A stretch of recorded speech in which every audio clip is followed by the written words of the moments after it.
all. And then as you were mentioning earlier, you got Team Rush that. Right. Yeah. So we'll see. I mean, that first match, bit of a, a mistake, a bit of a button check perhaps. Yeah. They're going to call it. But it was interesting to say the least. I think that, Salt King with the Kazuya was a little slow to get to it. Oh my God, dude. Yeah. I love watching Kazuya play because it's like, the amount of ignorance that comes with just like, 10 hit? Oh, nah. Chill. Chill. What a start. And already, I was like, I don't know about this Kazuya, but, you get in twice, all of a sudden, 63%. I'm, worried if I'm Isabel now all of a sudden. Hold on, though. Hold on. Hold on. Okay, nice little extra hit. Back air's going to do it for sure. Just got to get this edge guard. Keeping it going. What the heck? Another back? Oh, this Kazuya. Okay.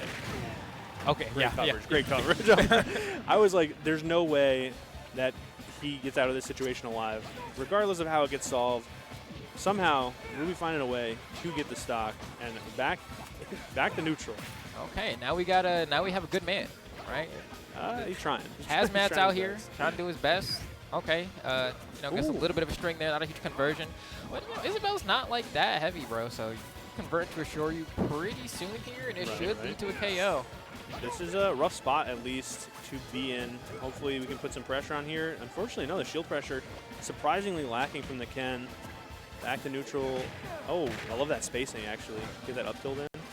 Okay, and Salt King doing work with this Isabel, man. You don't really get to see Isabel do work, ever. Right, right. Unless it's I don't know, Bobby Wasabi or something, deciding to play Isabel. Who else, there's a few out there, but definitely a rare breed.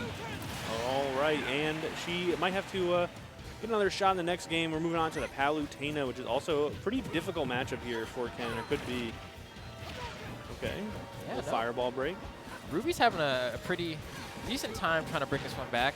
True. Got a very quick conversion for that 25% that we see thus far. Gets a little bit of some chip damage with that Shoryuken as well. Hasn't really had strong conversions. Okay, got a little Tatsu action, but nothing wild. Okay, back to spacing though. It's actually pretty interesting how the matchup is working out considering the percentage differences right now. Oh my goodness. Okay. Not gonna connect. Putting the pressure on with the up air and up tilt, but here's the opening. Oh, all right. Good stuff. Back off the ledge. Nice. And this is where it actually things are close now, right? Yeah. You got more of the damage done. You have a good amount of rage built up on you. This is Ken. You get hit with the right part of the Shoryu. You will just KO here. But I think, whoa, okay. Okay, back throw is going to do it all of a sudden. The Shoryu is not something you have to worry about. Oh, man. But it's a whole different beast coming in. What an anchor, by the way. I feel like I would have thought this team would have went in reverse order. I could see it working either way, but Lil Mag is a very good anchor, of course. Some people are just so worried about the KO punch. The character in general is just so fast and heavy hitting at times. Up B here, not going to take the stock, but dangerous spot to be in. All right, so looking for perhaps a down tilt, maybe just a raw smash attack as Little Mac. Down tilt to the Meteor Jolt Haymaker could go wild as well, but first you have to get a hit, right? It looks like Salt King doing a pretty good job of keeping Rubee out, and Rubee just not really able to find those openings. A little chip hit of the forward tilt, second hit manages to connect. Can you get the stop? All right, back to neutral. Kind of giving Rubee a little bit of space here. Hold on, though. This is a big opportunity. Up tilt, not going to connect. Looking for the shark, but nothing. Back to neutral. The upward hit of that forward smash going to be it. And 42% and half of a meter is definitely going to be the story of this first game. Oh, yes. I'm glad you bring that up because that's definitely what we're going to be looking for here. If Rubee takes damage, that's fine. It's adding to that meter. You go ahead and give some damage, add to that meter as well. And there we go. One or two more hits, and the KO punch is going to be on deck. There it is. And this is where things get scary. Oh, my goodness. And this is not – it's not even necessarily the punch itself. We've talked about it so many times before, but the threat what the heck? of it. All right, I'm worried about it for the wrong player now. Oh, hit arrows into the down air. Hold on. Rubee looking kind of clean. You saw that? The angle? I don't know about that one because I know – and perhaps my info is dated, but I'm pretty sure that was an aerial KO punch, and I know that one just don't hit as hard, right? I mean, he sure flew like it was an aerial. Went right off the blast zone in the worst spot you could ask for. But honestly, a close game, all things considered, almost bringing it back, but definitely a lot of notes to take. Definitely within the grasp of victory. It looks like we're going to have the exact same team coming out on the side of Rubee and also Salt King as well. So, yeah, they're going to go ahead and keep the same team. The order, I think, is the same as well. So they're really just saying, you know what, it was close enough. Let's just run it back, get that thing going. I like that, especially spending all that time talking about the metagame of Squad Strike, only to be completely incorrect. Going right back into it. At least we got a little change of pace for the stage. We got Hollow Bastion coming in, but same old notes from Isabel playing that keep away game, finally breaking up that 10 hit. I was going to say, we're going to see a 10 hit again. Granted, it wasn't completed the last time, but it almost converted into a crumple, and that would have been too much to start off Squad Strike. Definitely. First match on the big stage, and you get 10 hit comboed. I would like to see this Kazuya do something, though. Like, last time, it was kind of fraudulent. Did see one electric land. Like, why are you playing Kazuya if you're not going to land the electric, bro? Like, hit me with some static. Like, I like Ken. I just don't use his special. Jeez. Hold on. Oh, this is exactly what we saw that first game, too. Nice stall there, but no shot. You make that one back. Good stuff.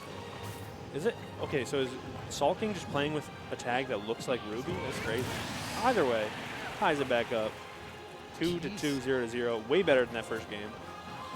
Yeah, no, this is no, I see what you're saying. Yeah, yeah. Confusing. It is a little sus, yeah. But we'll find that out soon enough. True. Either way, I mean, these up airs are stringing into some juggles off the top potentially, but a nice little retaliation coming out here and a dunk. Yeah, love a good angled punch there. Yeah, it was just a bad jump from the ledge, finally getting caught out. Looking a lot more comfortable in the second game. We just got to see if the Ken can put some combos together too. Unfortunately, both of the Pit Nair and the Palu Nair are just so good against the entire lineup. It's kind of tough, but we'll see. Working so far. Putting the pressure on. Breaking news, no shot, makes it out. Yeah, this is kind of where things are falling apart a little bit, right? Little bit. Like, how did it get this bad? I think after that down air, that is your make or break moment. And unfortunately, I think we're seeing the latter. It's looking pretty tough. Oh, hold on. See, this is where, I don't know, this could be it in terms of, like, if you KO Ken, I think it's pretty easy to cheese out a dub on Lil. Sure. Right? Oh, but hold on, though. That is going to be it. The classic Lil Ken combo coming in. I mean, not for the match. It's not going to be it for the match. That game, though, is going to be it. Yeah. No one can take that away from me. That was, that was rough. I was trying to see if the comeback could happen, but clearly not. So now, if I could touch on the point earlier, that game was a lot less close. Yeah. So now what notes do you have going into this next game? Obviously, first we're going to start with the stage counter pick, but the lineup could change both minimally and drastically, right, in terms of maybe some character switches could come out. It's kind of tough and less common in Squad Strike because you're already dipping into your character pool more so than you would in singles. But even just the changing of the tempo, maybe Terry instead of Kazuya, for example. I like this because that Kazuya didn't do much, if anything. Like, you did end up winning that game, but that's 2 games in a row where Kazuya just kind of came up, said Mishima, and then left, right? Like, that was kind of it. And so I think switching to the Terry there is going to be a good choice. Clearly, this person likes playing the different FGC characters. Great selection. And on the other side, I believe I saw a Byleth in the anchor spot.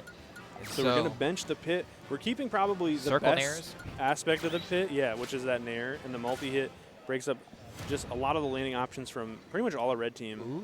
It's going to be pretty interesting to see. And the Palu's coming out as the anchor. I like that pick.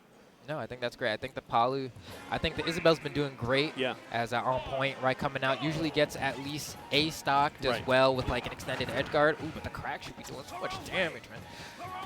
Yeah, this is way better already. That opening is huge for Terry. Terry a little less susceptible to being edge guarded, too. A lot of good routes can be taken, which was definitely the problem with the Kazuya in games 1 and 2, for sure. That is throwing me for a loop, man. We got the Newport City music on Battlefield right now. Okay. All right. Oh, nice up-tilt anti-air. Stuck on the platforms now and keeping them there. Okay. Hello? Up here. Nice. Did a double roll, got caught by the Lloyd Rocket, didn't see it get placed there, but otherwise that could have been like a pretty convincing punish. Right, okay, power dunk, pretty good here. 81% at the ledge, Terry with go, not where you want to be though, especially after a pretty comfortable first 2 games that the Isabel had. That could be it. It is, all right. DI almost looked good enough, but not quite, and now the Byleth is out. We haven't seen this character come out yet. from this individual. But with that said, I have no idea how good this Byleth actually is. I feel like people think Byleth, are like, there's Leo, who else, right? Yeah. So, like, we'll see. The other downside of this, though, is when you come down against Terry in this situation, like, those go moves still do a lot of damage. Even if they're not killing, you can tack on the percent, and that makes the job for Ken a lot easier if it comes down to that. But so far, still, both players just playing pretty elusive right now. No big hits have happened.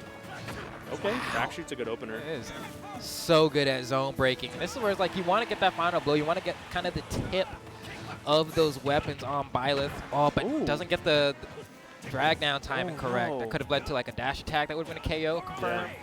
But not going to be able to get that. Just hasn't been able to find the hits, man. I think maybe a little too desperate to that down smash. Could have just been down tilt, perhaps. And all of a sudden, hold on. Barely living after another Buster Wolf. Okay, hold on, though. Hold on.